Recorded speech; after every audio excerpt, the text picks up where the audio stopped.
Les 30 minutes. On est le 17, le 16, dans ces eaux-là. Je le marque là dans le titre combien on est exactement. J'avance non pas au jugé, mais c'est pour ça que je voulais faire cette chronique. Tu prends 30 minutes d'un livre parce que, justement, c'est là où toi, tu es dans ton rapport au livre. Par exemple, là, tout à l'heure, c'était redécouvrir dans mon garage ce truc incroyable, près de 900 pages qui sont uniquement les chroniques, les critiques, les billets de voyage, publiés par Stendhal dans la presse anglaise, la presse parisienne, la presse pour les Français en Italie. Et tu t'aperçois que là où, combien de fois nous disons, oh, vous qui faites les blogueurs, qu'est-ce que vous liquidez de l'écriture? Qu'est-ce que vous liquidez de vous-même à utiliser la publication par blog tous les jours? Stendhal, franchement, ça ne l'a pas empêché de faire la Chartreuse de Parme. Et je travaillais parallèlement sur ces chroniques numériques, où là, c'était ceux qui dictent ce qu'ils écrivent. Et Stendhal, vous savez que la Chartreuse de Parme, mais après des années de préparation, de traduction préparatoire, de chroniques italiennes par exemple, du 18e, eh bien, ça a été dicté en 53 jours. C'était l'occasion d'aller y voir. Alors je vais mettre mon petit truc à 30 minutes. Quoi lire dans Stendhal, dans la Chartreuse de Parme? J'allais dire évidemment, non, il n'y a pas d'évidence. Moi, la Chartreuse, je crois que la première fois que je l'ai lu, j'étais en 3e. J'avais lu Le Rouge et Noir, c'était un prix scolaire quand j'étais en 4e. Et puis en 3e, tu lis ça. Je l'ai relu, je ne sais pas combien de fois. C'est ma vie, je ne vous la raconte pas. Donc c'est tout, la Chartreuse de Parme. Mais il y a toujours ce moment de Fabrice à Waterloo. C'est-à-dire un événement considérable dans l'histoire. Et ce gamin qui traverse sans se rendre compte de rien. C'est-à-dire que comment l'histoire peut se penser, sinon rétrospectivement? Est-ce que toi qui es un agent de l'histoire, tu peux la penser en même temps? Et dans ces temps de précarité politique, de pauvreté politique, justement tu dis, par principe, dans mon expression publique, mes statuts Facebook, non, tu t'en tiendras à la littérature. Est-ce que c'est réactionnaire? Est-ce que c'est rétrograde? Est-ce que c'est une décision que tu peux assumer? Parce qu'au nom de la littérature, c'est là où tu te dis, tenons le coup. Si on tient ici, on tiendra le reste. 30 minutes. Mon empreinte digitale, merci, si tu veux bien l'accepter. Il veut pas. Je l'ai trop tripoté. Mon petit chrono, il est réglé sur 30. Je démarre. Waterloo. À ce moment, un boulet donna dans la ligne de Saule qu'il prit de biais, et Fabrice eut le curieux spectacle de toutes ces petites branches volant de côté et d'autre, comme rasées par un coup de faux. « Tiens, voilà le brutal qui s'avance », lui dit le soldat en prenant ses 20 francs. Il pouvait être 2 heures. Fabrice était encore dans l'enchantement de ce spectacle curieux lorsqu'une troupe de généraux, suivie d'une vingtaine de hussards, traversèrent au galop un des angles de la vaste prairie au bord de laquelle il était arrêté. Son cheval hennit se cabra 2 ou 3 fois de suite, puis donna des coups de tête violents contre la bride qui le retenait. Eh bien, soit, se dit Fabrice. Le cheval, laissé à lui-même, partit ventre à terre, alla rejoindre l'escorte qui suivait les généraux. Fabrice compta 4 chapeaux brodés. Un quart d'heure après, par quelques mots que dit un hussard à son voisin, Fabrice comprit qu'un de ces généraux était le célèbre maréchal Ney. Son bonheur fut au comble. Toutefois, il ne put deviner lequel des 4 généraux était le maréchal Ney.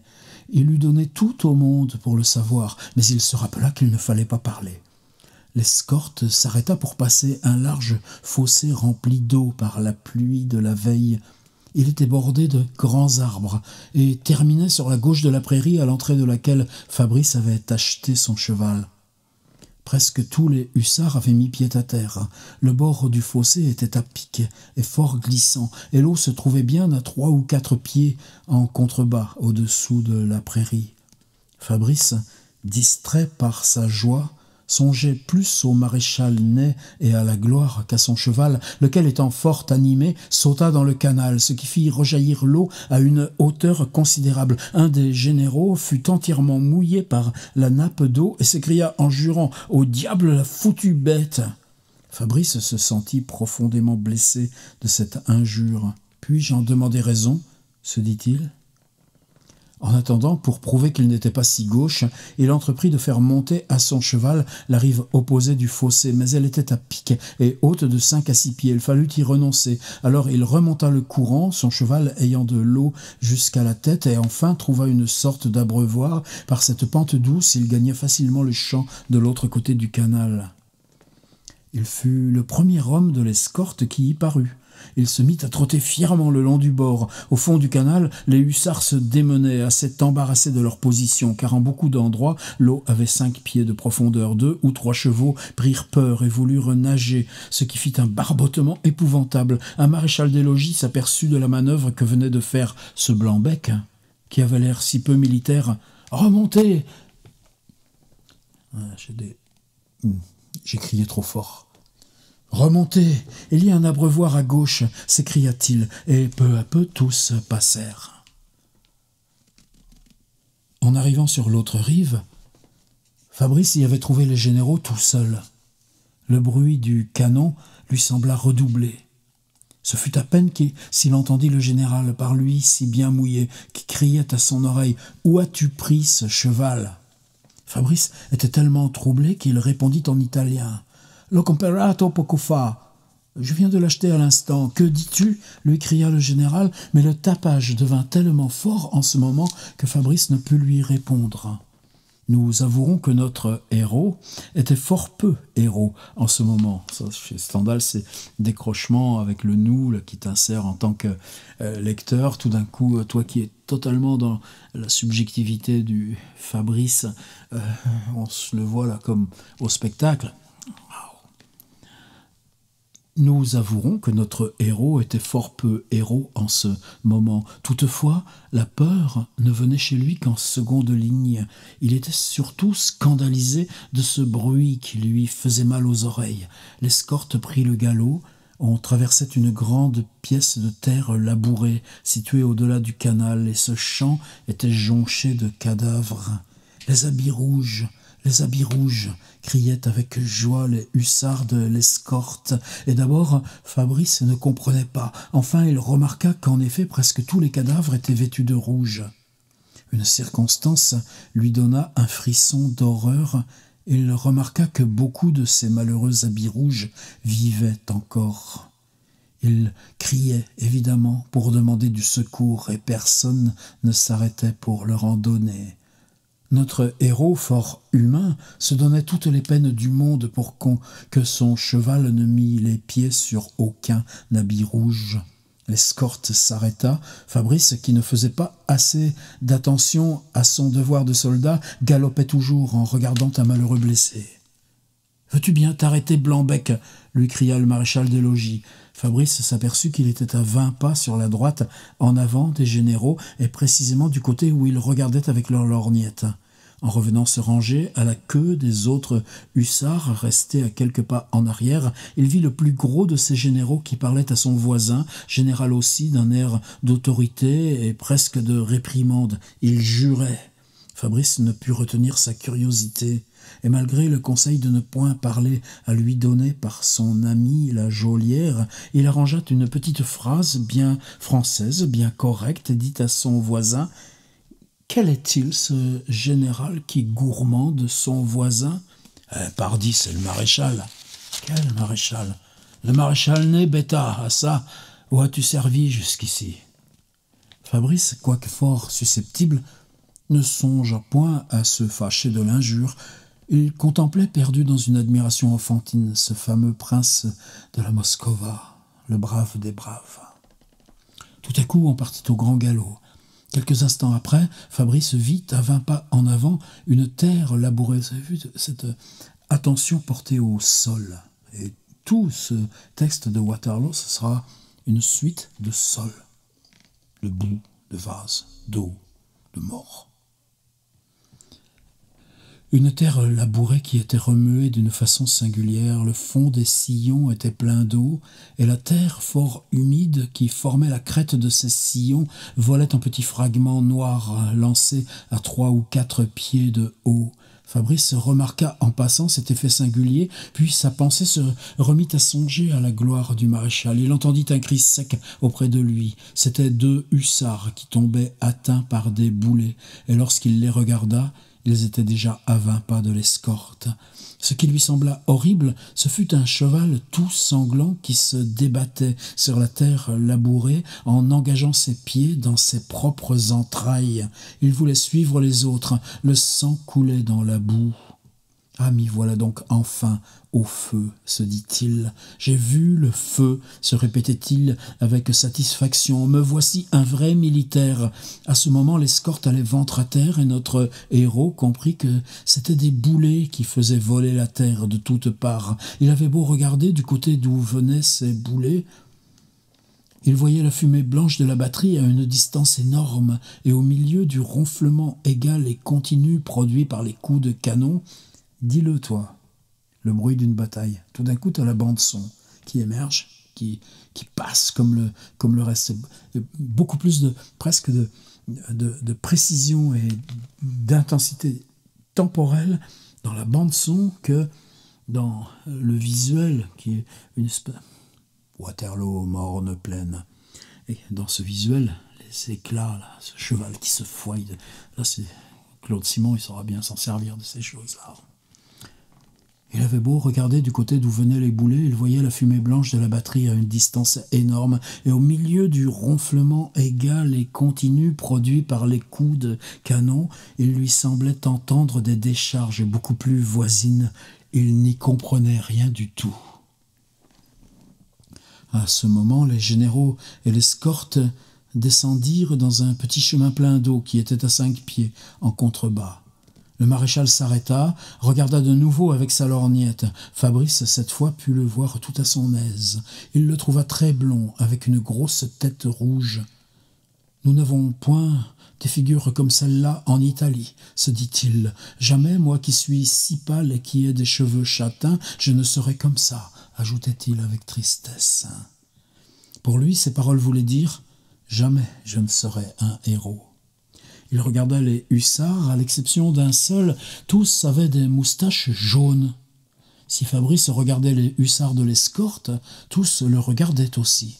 Ce regard le fit rougir, et pour finir son embarras, il tourna la tête vers l'ennemi. C'étaient des lignes fortes étendues d'hommes rouges. Mais ce qui l'étonna fort, ces hommes lui semblaient tout petits. Leurs longues files, qui étaient des régiments ou des divisions, ne lui paraissaient pas plus hautes que des haies. Une ligne de cavaliers rouges trottait pour se rapprocher du chemin en contrebas que le maréchal et l'escorte s'étaient mis à suivre au petit pas, pataugeant dans la boue. La fumée empêchait de rien distinguer. Du côté vers lequel on s'avançait, on voyait quelquefois des hommes au galop se détacher de cette fumée blanche. Tout à coup, du côté de l'ennemi, Fabrice vit 4 hommes qui arrivaient ventre à terre. « Ah, nous sommes attaqués, se dit-il. » Puis il vit 2 de ces hommes parler au maréchal. Un des généraux de la suite de ce dernier partit au galop du côté de l'ennemi, suivi de 2 hussards de l'escorte et des 4 hommes qui venaient d'arriver. Après un petit canal que tout le monde passa, Fabrice se trouva à côté d'un maréchal des logis qui avait l'air fort bon enfant. « Il faut que je parle à celui-là, se dit-il. » Ça va être par contre la machine de Stendhal. Dans les dialogues, c'est toujours dissymétrique. Il n'y a jamais un dialogue où tu as une question, une réponse. Tu as une part du dialogue qui est celle où nous, on est avec le type, on le tient par l'épaule, et puis ce qui répond est quelque chose qui fait que pendant que toi tu parles, l'autre, il est déjà en train de répondre. Enfin, ce que tu dis inclut en gros la réponse. Donc ce que va dire l'autre, ce que va dire celui qui répond, ce sera une disjonction. Et cette dissymétrie, c'est une marque. Et là, par exemple, ce jeu permanent du se dit-il, tu repasses à une oralisation, mais cette oralité, elle est dans l'intérieur du récit comme toi, tu changes d'étage à chaque fois. Il faut que je parle à celui-là, se dit-il. Peut-être ils cesseront de me regarder. Il médita longtemps. Monsieur, c'est la première fois que j'assiste à la bataille, dit-il enfin au maréchal des logis. Mais ceci est-il une véritable bataille? Tu te marres, quoi. Un peu. Mais vous, qui êtes-vous? Mais ceci est-il une véritable bataille? Un peu. What alors? Mais vous, qui êtes-vous? Je suis frère de la femme d'un capitaine. Et comment l'appelez-vous, ce capitaine? Notre héros fut terriblement embarrassé. Il n'avait point prévu cette question. Par bonheur, le maréchal et l'escorte repartaient au galop. Quel nom français dirais-je, pensait-il. Enfin, il se rappela le nom du maître de l'hôtel où il avait logé à Paris. Il rapprocha son cheval de celui du maréchal des logis et lui cria de toutes ses forces « Le capitaine Meunier !» L'autre, entendant mal à cause du roulement de canon, lui répondit « Ah, le capitaine Tellier! Eh ben, il a été tué !» Bravo, se dit Fabrice. Le capitaine Tellier, il faut faire l'affligé. Ah mon Dieu, cria-t-il, et il prit une mine piteuse. On était sorti du chemin en contrebas, on traversait un petit pré, on allait ventre à terre. Comme la vitesse de récit joue. C'est pas que tu vas aller vite parce que les gens tout d'un coup ils accélèrent ou ils vont plus vite. Non, c'est parce que tu vas vite pour passer, puis tout d'un coup c'est que tu prépares déjà le prochain temps d'arrêt. Les boulets arrivaient de nouveau, le maréchal se porta vers une division de cavalerie, l'escorte se trouvait au milieu de cadavres et de blessés, mais ce spectacle ne faisait déjà plus autant d'impression sur notre héros. Il avait d'autres choses à penser. Pendant que l'escorte était arrêtée, il aperçut la petite voiture d'une cantinière, et sa tendresse pour ce corps respectable l'emportant sur tout, il partit au galop pour la rejoindre.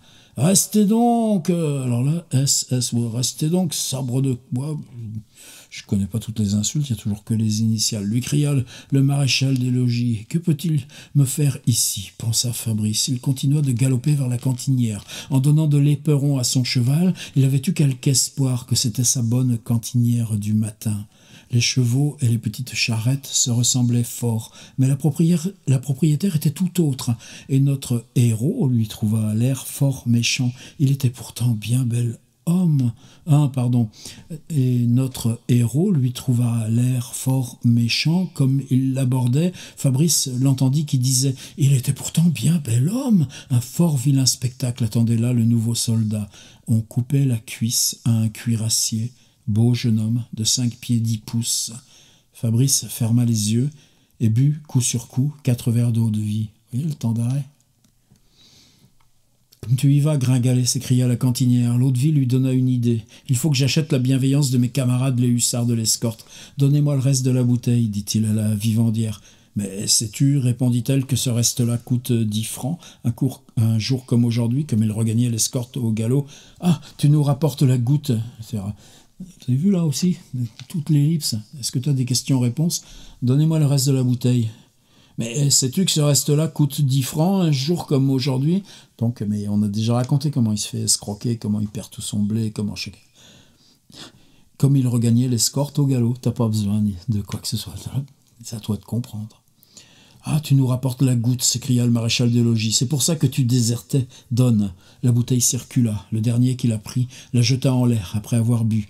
Merci, camarade, cria-t-il à Fabrice. Tous les yeux le regardèrent avec bienveillance. Ses regards étaient un poids de 100 livres de dessus le cœur. Ses regards ôtèrent un poids de 100 livres. Ses regards ôtèrent un poids de 100 livres de dessus le cœur de Fabrice. C'était un de ces cœurs de fabrique trop fine. Un de ces cœurs de fabrique trop fine qui ont besoin de l'amitié de ceux qui les entourent. Un de ces cœurs de fabrique trop fine qui ont besoin de l'amitié de ceux qui les entourent. Enfin, il n'était plus mal vu de ses compagnons, il y avait liaison entre eux. Fabrice respira profondément, puis d'une voix libre, il dit au capitaine des logis: « Et le capitaine Tellier a été tué? Où pourrais-je rejoindre ma sœur ?» Il se croyait un petit Machiavel de dire si bien Tellier au lieu de Meunier. « C'est ce que vous saurez ce soir, » lui répondit le maréchal des logis. L'escorte repartit et se porta vers... On est à la moitié, chouette. Pas chouette d'être déjà à la moitié, mais chouette qu'il en reste encore 15 minutes. Moi, hein, vous faites ce que vous voulez. L'escorte repartit et se porta vers des divisions d'infanterie. Fabrice se sentait tout à fait enivré. Il avait bu trop d'eau-de-vie. Il roulait un peu sur sa selle. Il se souvint fort à propos d'un mot que répétait le cocher de sa mère. Quand on a levé le coude, il faut regarder entre les oreilles de son cheval et faire comme fait le voisin. Le maréchal s'arrêta longtemps auprès de plusieurs corps de cavalerie qu'il fit charger. Mais pendant 1 heure ou 2, notre héros n'eut guère la conscience de ce qui se passait autour de lui. Et là, qu'est-ce qu'il en a besoin, narrativement? Pourquoi il voit rien? Pourquoi il comprend rien? Il est saoul, bonne mère. Il se sentait fort las, et quand son cheval galopait, il retombait sur sa selle comme un morceau de plomb. Tout à coup, le maréchal des logis cria à ses hommes: « Vous voyez donc pas l'empereur ?» Et encore ce S3 points. Sur le champ, l'escorte cria: « Vive l'empereur !» à tue-tête. On peut penser si notre héros regarda de tous ses yeux, mais il ne vit que des généraux qui galopaient, suivis, eux aussi, d'une escorte. Rien à voir. Les longues crinières pendantes que portaient à leur casque les dragons de la suite l'empêchèrent de distinguer les figures. Ainsi je n'ai pu voir l'empereur sur le champ de bataille, à cause de ces maudits vers d'eau-de-vie. Cette réflexion le réveilla tout à fait. On redescendit dans un chemin rempli d'eau, les chevaux voulurent boire. « C'est donc l'empereur qui a passé là ?» dit-il à son voisin. « Eh, certainement, celui qui n'avait pas d'habit brodé. »« Comment ne l'avez-vous pas vu ?» lui répondit le camarade avec bienveillance. Fabrice eut grand envie de galoper après l'escorte de l'empereur et de s'y incorporer.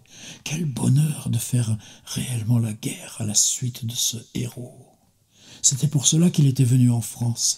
J'en suis parfaitement le maître, se dit-il, car enfin, je n'ai pas d'autre raison pour faire le service que je fais que la volonté de mon cheval qui s'est mis à galoper pour suivre ses généraux. Ce qui détermina Fabrice à rester, c'est que les hussards, ses nouveaux camarades, lui faisaient bonne mine. Il commençait à se croire l'ami intime de tous les soldats avec lesquels il galopait depuis quelques heures. Il voyait entre eux et lui cette noble amitié des héros du Tasse et de l'Arioste. S'il se joignait à l'escorte de l'empereur, il y aurait une nouvelle connaissance à faire. Peut-être même on lui ferait la mine, car ses autres cavaliers étaient des dragons et lui portait l'uniforme des hussards, ainsi que tout ce qui suivait le maréchal. La façon dont on le regardait maintenant mit notre héros au comble du bonheur. Il eût tout fait au monde pour ses camarades. Son âme et son esprit étaient dans les nues. Tout lui semblait avoir changé de face depuis qu'il était avec des amis, et il mourait d'envie de faire des questions. « Mais je suis encore un peu ivre, se dit-il, il faut que je me souvienne de la geôlière. » Il remarqua en sortant du chemin creux que l'escorte n'était plus avec le maréchal Ney. Le général qu'il suivait était grand, mince et avait la figure sèche et l'œil terrible. Ce général n'était autre que le comte d'A, le lieutenant Robert, du 15 mai 1796. Quel bonheur il eût trouvé à voir Fabrice del Dongo. Ça y est, il a retrouvé son père, mais ni l'un ni l'autre ne le savent, sauf nous, lecteurs, évidemment. Il y avait déjà longtemps que Fabrice n'apercevait plus la terre volant en miettes noires sous l'action des boulets. On arrêta derrière un régiment de cuirassiers. Il entendit distinctement les Biscayens frapper sur les cuirasses et il vit tomber plusieurs hommes. Le soleil était déjà fort bas, il allait se coucher lorsque l'escorte, sortant d'un chemin creux, monta une petite pente de 3 ou 4 pieds pour entrer dans une terre labourée. Fabrice entendit un petit bruit singulier tout près de lui. Il tourna la tête. 4 hommes étaient tombés avec leurs chevaux. Le général lui-même avait été renversé, mais il se relevait, tout couvert de sang. Fabrice regardait les hussards jetés par terre. 3 faisaient encore quelques mouvements convulsifs. Le 4e criait « Tirez-moi de dessous !» Le maréchal des logis et 2 ou 3 hommes avaient mis pied à terre pour secourir le général qui, s'appuyant sur son aide de camp, essayait de faire quelques pas. Il cherchait à s'éloigner de son cheval qui se débattait, renversé par terre.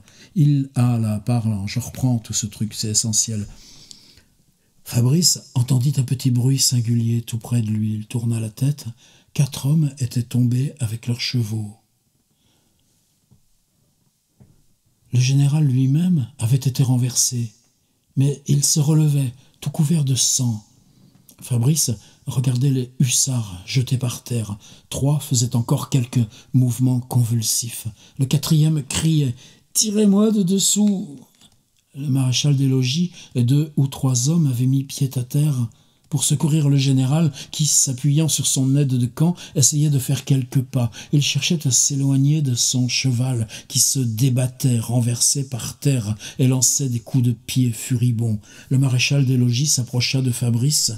À ce moment, notre héros entendit dire derrière lui et tout près de son oreille « C'est le seul qui puisse encore galoper ». Il se sentit saisi par les pieds. Il se sentit saisir les pieds, on les élevait en même temps qu'on lui soutenait le corps par-dessous les bras, on le fit passer par-dessus la croupe de son cheval, puis on le laissa glisser jusqu'à terre, où il tomba assis. Le ridicule. L'aide de camp prit le cheval de Fabrice par la bride. Le général, donc le père de Fabrice, mais ni l'un ni l'autre ne le sait, aidé par le maréchal des logis, monta et partit au galop. Il fut suivi rapidement par les 6 hommes qui restaient. Fabrice se releva furieux, se mit à courir après eux en criant « Ladri, ladri, voleur, voleur !» Il était plaisant de courir après des voleurs au milieu d'un champ de bataille. Je suis toujours dans les temps, il me reste 6 minutes. L'escorte et le général comte d'A disparurent bientôt derrière une rangée de saules. Fabrice, ivre de colère, arriva aussi à cette ligne de saules. Il se trouva tout contre un canal fort profond qu'il traversa, et ce rôle de la terre, de l'eau, la terre, l'eau, je ne sais pas si c'est Waterloo exactement, quel souvenir à cet endroit. Il y a une magnifique chose dans Sebald, pas dans Austerlitz, dans Vertige, où justement il prend un dessin fait par Stendhal d'un lieu où il y a eu une bataille, où lui, en tout cas, était à ce moment-là dans la partie administrative de l'armée. Sebald analyse comme ça le rapport de Stendhal avec la scène réelle. Mais là, par exemple, le sang, etc., c'est quelque chose qui évidemment devient complètement symbolique dans cette relation du père au fils, comme tout d'un coup, il aurait pu naître à son père. Fabrice, ivre de colère, arriva aussi à cette ligne de saules, puis il se trouva tout contre un canal fort profond qu'il traversa. Arrivé de l'autre côté, il se mit à jurer, en apercevant de nouveau, mais à une très grande distance, le général et l'escorte qui se perdaient dans les arbres. « Voleur, voleur !» cria-t-il maintenant en français, désespéré bien moins de la perte de son cheval que de la trahison, évidemment. Il se laissa tomber au bord du fossé, fatigué, mourant de faim. Si son beau cheval lui eût été enlevé par l'ennemi, il n'y eût pas songé. Mais se voir trahi et volé par ce maréchal des logis qu'il aimait tant et par ces hussards qu'il regardait comme des frères, c'est ce qui lui brisait le cœur. Il ne pouvait se consoler de tant d'infamie et le dos appuyé contre un saule, il se mit à pleurer à chaudes larmes. Il défaisait un à un tous ces beaux rêves d'amitié chevaleresque et sublime comme celle des héros de la Jérusalem délivrée, le Tasse. Voir arriver la mort n'était rien, entouré d'âmes héroïques et tendres, de nobles amis qui vous serrent la main au moment du dernier soupir, mais garder son enthousiasme, entouré de vils fripons. Fabrice exagérait comme tout homme indigné.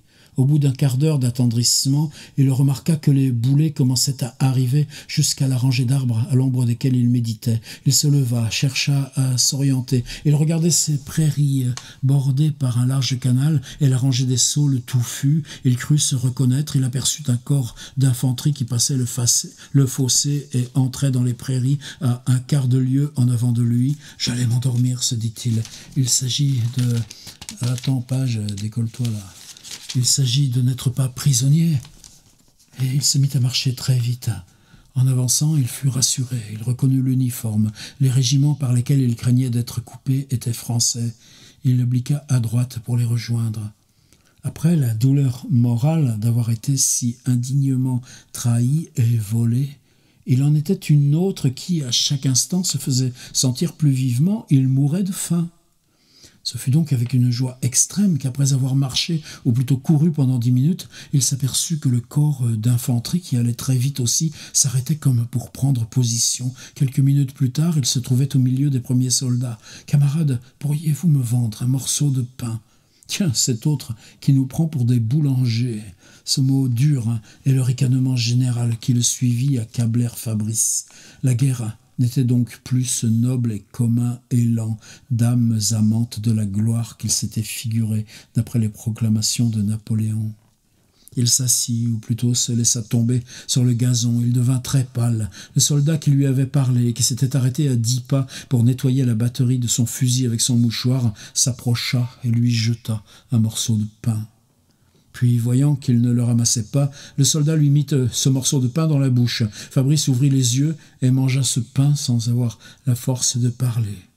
Quand enfin il chercha des yeux le soldat pour le payer, il se trouva seul. Les soldats les plus voisins de lui étaient éloignés de 100 pas et marchaient. Il se leva machinalement, les suivit, il entra dans un bois, il allait tomber de fatigue, cherchait déjà de l'œil une place commode, mais quelle ne fut pas sa joie en reconnaissant d'abord le cheval, puis la voiture, enfin la cantinière du matin. Elle accourut à lui, fut effrayée de sa mine.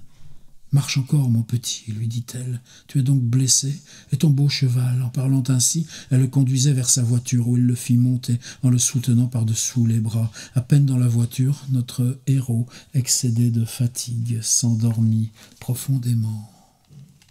Rien ne put le réveiller. Ni les coups de fusil tirés près de la petite charrette, ni le trot du cheval que la cantinière fouettait à bout de bras. Le régiment, attaqué à l'improviste par des nuées de cavalerie prussienne, après avoir cru à la victoire toute la journée, battait en retraite, ou plutôt s'enfuyait du côté de la France. Le colonel, beau jeune homme, bien ficelé, qui venait de succéder à Mâcon, fut sabré. Le chef de bataillon qu'il remplaça dans le commandement, vieillard à cheveux blancs, fit faire halte au régiment. « Fichtre, dit-il aux soldats du temps de la République, on attendait pour filer d'y être forcé par l'ennemi. Défendez chaque pouce de terrain, faites-vous tuer, s'écria-t-il en jurant. C'est maintenant le sol de la patrie que ces Prussiens veulent envahir. » La petite charrette s'arrêta. Fabrice se réveilla tout à coup. Le soleil était couché depuis longtemps. Il fut tout étonné de voir qu'il faisait presque nuit. 30 minutes. C'était un petit bout de la Chartreuse de Parme, dans la boue de Waterloo. Texte dicté par l'auteur. 53 jours durant. À la prochaine.